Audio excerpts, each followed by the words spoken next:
Dit is voor iedereen die ons land blijft voorzien van essentiële basisvoorzieningen in de grond, weg- en waterbouw.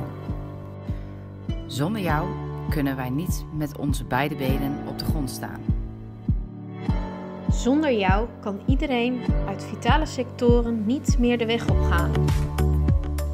Zonder jou blijft ons land niet doorstromen. Zonder jou kunnen onze hulpverleners geen gebruik maken van het openbaar vervoer. Zonder jou stopt ons land. Namens ons land bedankt. Jullie zijn van essentieel belang voor het functioneren van de samenleving en de economie. Samen zijn we sterk.